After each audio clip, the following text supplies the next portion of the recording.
From the 1011 Now streaming studio, this is 1011's Morning Pulse. Sponsored by Murray Roofing.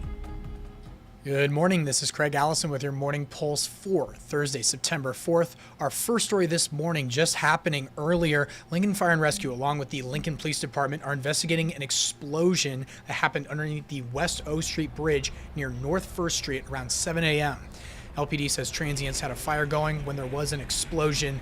Fire investigators still investigating what caused the explosion, but one officer did have minor injuries with burnt skin, hair, and pain, but was not transported. This is a developing story, so be sure to stick with us at 1011 Now for more updates when they become available.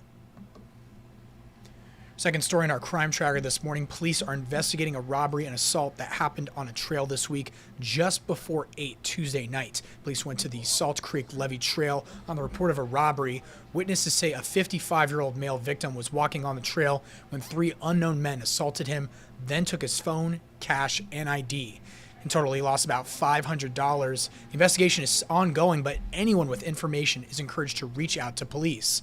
And speaking of which, Lincoln Police are working to get to the bottom of a possible voter fraud situation reported by the Lancaster County Election Commission for your third story. Over the last few weeks, they say they have received 4 voter registration change of party forms for 4 different people, all in the same handwriting. Back in August, the commission says they received 2 other forms with the same handwriting, one of which for someone who had already died. LPD says they've identified the suspect but won't release their name during the investigation, and no charges have been filed yet. To your fourth story, when a family member is battling substance addiction, it can create a ripple effect of hurt, harm, and trauma. Losing both parents to overdoses seems unimaginable, but it's reality for ESPN sideline reporter Lauren Sisler, who's coming to Lincoln to share her story to help save lives. Tonight, she will be sharing her story with the Lincoln community on behalf of Bryan Health, with September being Substance Use and Recovery Month. You can hear Lauren's full story tonight at St. Paul United Methodist Church, where she will also sign copies of her memoir. Again, that event is free and open to the public from 6:30 to 8 p.m. Then wrapping things up with your final story, if you haven't already heard, there will be some very big changes for the Severe Weather Center next month, as Chief Meteorologist Ken Siemek retires after 44 years at 1011.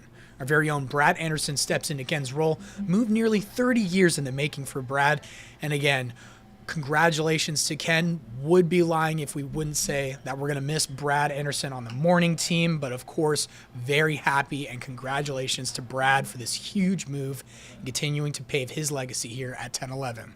There's your morning pulse for this Thursday morning. We'll wrap things up with a look at your 7-day. It was cool this morning, but things will slowly start to heat up.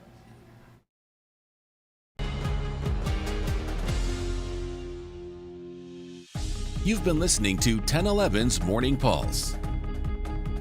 Watch, listen, stream on the 1011 Now app, on YouTube, or wherever you get your podcasts. Sponsored by Murray Roofing.